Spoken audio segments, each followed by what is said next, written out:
What are latest development in India US relation? India US relation के बीच में latest development क्या है? What is issue? US president Donald Trump recently drew attention towards tariff levied by various countries. US president Donald Trump ने recently other countries के द्वारा इसके items पर कितना टैरिफ लेवी किया जा रहा है, इस पर अपना अटेंशन ड्रॉ किया है। Why India US trade issue got momentum? India US trade issue ने मोमेंटम क्यों गॉट किया? Tariff levied on imports in India are 5 times higher than what the US levy on its import. India के अंदर US goods पर जो tariff levy किया जाता है वो यूएस के कंपेयर में 5 times हायर है। The average duty levied by India was 17% in 2023 compare to 3.3% levied by the US. India के द्वारा यूएस आइटम्स पर जो इम्पोर्ट टैरिफ लेवी किया गया है एवरेज 2023 में 17% तक लेवी किया गया है, जबकि यूएस इंडियन गुड्स पर 3.3% का टैरिफ लेवी करता है। India higher average was mostly due to high tariffs on agricultural product domestic producers. India का हायर एवरेज टैरिफ जो है वो इस वजह से है क्योंकि इंडिया ने एग्रीकल्चरल प्रोडक्ट्स पर ज़्यादा टैरिफ लगाया हुआ सो दैट डोमेस्टिक प्रोड्यूसर्स को प्रोटेक्ट किया जा सके। Average tariff levied by India on non agriculture goods was less than 15% between 2018 and 2023। Non agricultural goods की अगर बात की जाए तो इस पर इंडिया ने लेस देन 15% तक का टैरिफ लगाया हुआ है। 2018 से 23 के बीच का ये डाटा है। The duty on agricultural goods, however, has always been more than twice the duty on non-agricultural products and exceed 38% in all years except in 2020। Agricultural goods पर जो टैरिफ है वो नॉन एग्रीकल्चरल गुड्स पर लगाए गए tariff के compare में twice रहा है हमेशा और 38% तक ये पहुंचा है। India has recently reduce tariff on a bourbon whisky from 150% to 100%। India ने रिसेंटली बॉर्बन विस्की पर 150% से टैरिफ को 100% तक रिड्यूस किया है। Trade surplus with the US, India is increasingly exporting more to US widening its trade surplus with the US. US और India का trade surplus जो है वो डिस्टर्ब हो डिसबैलेंस हो रहा है यूएस के लिए बिकॉज इंडिया एक्सपोर्ट ज़्यादा कर रहा है जबकि इम्पोर्ट उतना नहीं कर रहा है। Goods exported to the US from India have crossed $53 billion in financial year 25 and exceeded 18% of India's total export from about 15% in a decade ago. Why tariffs are being imposed? Tariff क्यों impose किए जाते हैं? Tariffs are being imposed to block import from partner countries into the US. US के अंदर partner countries के द्वारा import को block करने के लिए tariff US ने impose किए हैं because US wants India to import more from them। US चाहता है कि इंडिया यूएस से ज़्यादा इम्पोर्ट करें। The chart show the average duty levied on import country wise. किस कंट्री के अंदर इम्पोर्ट पर कितना ड्यूटी लेवी किया जाता है। हम देख सकते हैं कि सबसे ज़्यादा जो इम्पोर्ट पर ड्यूटी लेवी की जाती है वो इंडिया के द्वारा की जाती है। 15 से 20% के बीच में ये लेवी की जाती है। सबसे कम हम देख सकते हैं यूएस में लेवी की जाती है जो कि 0 से 5% तक है। उसके ऊपर थोड़ा Japan, Russia, China, Brazil. The chart show the number of applied tariff lines. The chart show the average duty levied category wise on import into India। Agricultural goods पर और नॉन एग्रीकल्चरल गुड्स पर कितना duty levy किया था उससे related एक chart हम देख सकते हैं। नॉन एग्रीकल्चरल गुड्स पर 13% तक का चार्ज होता है और एग्रीकल्चरल गुड्स पर 39% तक का यहाँ पर ड्यूटी लेवी की जाती है। The chart show the average duty levied product category wise on imports into India. India में किन किन आइटम्स पर कितना इम्पोर्ट ड्यूटी लगाया जाता है हम देख सकते हैं। बेवरेजेस एंड टोबैको पर 74% तक का हम इम्पोर्ट ड्यूटी लगाते हैं। Oil seeds, fats and oil 54% तक का। Sugar and confectionery 51%। Coffee tea 56 to 47%। इस तरह से हम देख सकते हैं कि किन आइटम के इम्पोर्ट पर कितना हम ड्यूटी लेवी करते हैं। The chart show the share of export to the US in India total export. India का टोटल एक्सपोर्ट में यूएस का कितना शेयर है देख सकते हैं कि 2024-25 में 18.6% तक का एक्सपोर्ट में शेयर हमारा यूएस के साथ इंक्रीज हो चुका है। India US relation evolution. India और यूएस का जो रिलेशन है किस तरह से उसका एवोल्यूशन हुआ। कोल्ड वॉर में क्या था, पोस्ट कोल्ड वॉर क्या रहा है। During cold war era India follow the principle of non alignment while the US had stronger ties with Pakistan. Cold during cold war era के ड्यूरिंग इंडिया ने non alignment principal को follow किया जबकि US Pakistan का एक स्ट्रॉन्गर टाइज था उस time पर। Post cold war relation, India and the US began building closer diplomatic ties. India और यूएस ने post cold war closer diplomatic ties build किए। US India civil nuclear agreement in 2005 marked a major milestone in strategic partnership between both.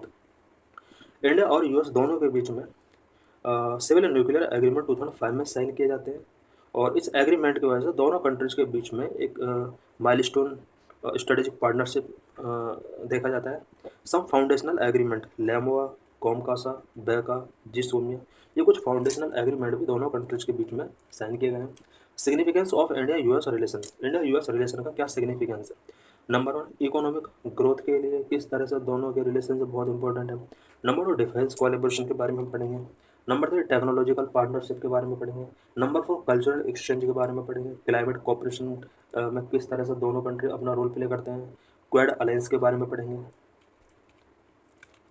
Economic growth, strong economic ties enhance investment and bilateral trade which lead to job creation and economic development in both nations. Strong economic ties दोनों countries के लिए investment and bilateral trade को boost कर सकते हैं। इसके वजह से दोनों कंट्रीज के अंदर जॉब क्रिएशन हो सकता है, इकोनॉमिक डेवलपमेंट हो सकता है। US is the India largest trading partner, US current में इंडिया का लार्जेस्ट ट्रेडिंग पार्टनर भी है। Number of defence collaboration, some strategic defence agreement like the LEMOA and COMCASA facilitated interoperability and deeper military cooperation. कुछ strategic defence agreement जैसे LEMOA and COMCASA, ये defence agreement है जो कि military cooperation के interoperability को फैसिलिटेट करते हैं। For example joint military exercise such as युद्ध अभ्यास। इंडिया और यूएस दोनों के बीच में एक जॉइंट मिलिट्री एक्सरसाइज होता है विच इज नोन एज युद्ध अभ्यास। Technological partnership, collaboration in critical technologies will enhance innovation competitiveness. दोनों कंट्रीज के बीच में अगर टेक्नोलॉजिकल क्रिटिकल टेक्नोलॉजीज में कोलैबोरेशन होगा तो इसकी वजह से इनोवेशन कॉम्पिटिटिवनेस को एनहांस किया जा सकता है। For example India US initiative on critical and emerging technology ICAT। Number four, cultural exchange, a vibrant diaspora and educational exchange enrich cultural ties and enhance mutual understanding between the two societies of countries. दोनों countries के बीच में एक vibrant diaspora है and educational exchange जो है वो cultural ties को कहीं ना कहीं एनरिच करते हैं। दोनों कंट्रीज के बीच में इससे म्यूचुअल अंडरस्टैंडिंग को इन्हांस किया सकता है। For example over 2 lakh Indian student study in US, 2 lakh से ज़्यादा इंडियन स्टूडेंट यूएस के अंदर स्टडी कर रहे हैं। Number 5, climate cooperation, joint efforts in addressing climate change will strengthen global environmental governance and sustainable development initiatives. India और US दोनों countries के बीच में अगर क्लाइमेट चेंज को एड्रेस करने के लिए जॉइंट एफर्ट किए जाते हैं, इसके through global environmental governance and sustainable development initiatives को स्ट्रेंथन किया जा सकता है। For example India US clean energy partnership, India और यूएस दोनों ने क्लीन एनर्जी पार्टनरशिप साइन किया है। Number 6, Quad alliance, the quadrilateral security dialogue enhance regional security cooperation, promoting democratic values and addressing challenges in Indo Pacific. Quad के through regional security cooperation को enhance किया सकता है, democratic values को promote किया सकता है एंड इंडो पैसिफिक में जो भी चैलेंजेज हैं उसको एड्रेस किया जा सकता है क्वाड के थ्रू। और इंडिया और यूएस दोनों ही मेंबर क्वाड के हैं। For example the Quad's initiative ने vaccine distribution and maritime security, vaccine distribution and maritime security में क्वाड ने एक इंपॉर्टेंट इनिशिएटिव टेकन किया था। इंडिया यूएस डिफेंस रिलेशन 2005 से लेकर अब तक इंडिया और यूएस के बीच डिफेंस रिलेशन का स्टेटस क्या रहा। 2005 strategic dialogue were initiated which lead to deeper engagement between US and India. India और यूएस के बीच में 2005 में स्ट्रेटेजिक डायलॉग इनिशिएट किए गए। 2016 the US designated India as a major defence partner enhancing access to advance technologies and collaboration. US ने India को 2016 में मेजर डिफेंस पार्टनर के तौर पर डेजिग्नेट किया। इसके through advance technology and collaboration तक इंडिया का एक्सेस ईजी हुआ। 2016-18 the US and India signed several important agreement between 2016-18। 2016 और 18 के बीच में इंडिया और यूएस दोनों ने कुछ सेवरल इंपॉर्टेंट एग्रीमेंट साइन किए such as LEMOA. LEMOA means logistic exchange memorandum of agreement. It facilitated mutual logistic support between both countries. India और यूएस के बीच में लॉजिस्टिक सपोर्ट को फैसिलिटेट करने के लिए लेमोआ साइन किया गया था, logistic exchange memorandum agreement. Number two, COMCASA, Communication Compatibility and Security Agreement, facilitates secure communication between US India militaries for interoperability. India और यूएस मिलिट्री के बीच में कम्युनिकेशन को बूस्ट करने के लिए कॉम का सा साइन किया गया। Com means communication, C means compatibility and security agreement. ये कॉम का सा जो एग्रीमेंट है ये मेनली सिक्योर मिलिट्री से रिलेटेड एग्रीमेंट है। Number three, BECA, BECA means basic exchange and cooperation agreement. This allow sharing of geospatial intelligence for enhanced military precision and navigation. Military precision and navigation को enhance करने के लिए, geospatial intelligence को share करने के लिए बेका यहाँ पर साइन किया गया था दोनों कंट्रीज के बीच में। नंबर फोर, जिसोमिया, जिसोमिया में general security of military information agreement. GSOMIA protect the exchange of information, also fostering intelligence collaboration. GSOMIA information के एक्सचेंज को प्रोटेक्ट करता है और साथ ही इंटेलिजेंस कोलेबोरेशन को फोस्टर करता है। उदाहरण एडिया, for easier access to US military technology, India received strategic trade authorization Tier 1 status in 2018। 2018 में इंडिया को यूएस की तरफ से स्ट्रेटेजिक ट्रेड ऑथराइजेशन टायर 1 का स्टेटस गिवन किया जाता है so that India US military technology तक इजीली एक्सेस कर सके। 2+2 ministerial dialogue was also established to deepen strategic cooperation. India और यूएस के बीच में स्ट्रेटेजिक कोऑपरेशन को डीपन करने के लिए 2018 में 2+2 मिनिस्टर डायलॉग इस्टेब्लिश किए गए। 2019 first try service exercise Tiger Trend and signing of industrial security annex for US companies in Indian defense production। 2019 में first tri service exercise Tiger Triumph India और US के बीच में स्टार्ट किया गया था। 2020 initiative on critical and emerging technology iCET to drive collaboration in AI, quantum computing and cyber security was launch in 2020। 2020 में ही एआई को एआई सेक्टर में कोलैबोरेशन को ड्राइव करने के लिए क्वांटम कंप्यूटिंग में, साइबर सिक्योरिटी में कोलैबोरेशन को ड्राइव करने के लिए आईकैड इंडिया और यूएस के बीच में साइन किया गया। ICET means initiative on critical and emerging technology. 2021 Maritime Information Sharing Technical Arrangement (MISTA) was established in 2021 to improve maritime domain awareness। Maritime domain awareness को establish करने के लिए इंडिया और यूएस के बीच में 2021 में मिस्टा साइन किया गया। MISTA means maritime information sharing technical arrangement. 2021-22 Progress in major equipment deal including F414 fighter jet engines and MQ-9B Sky Guardian drones।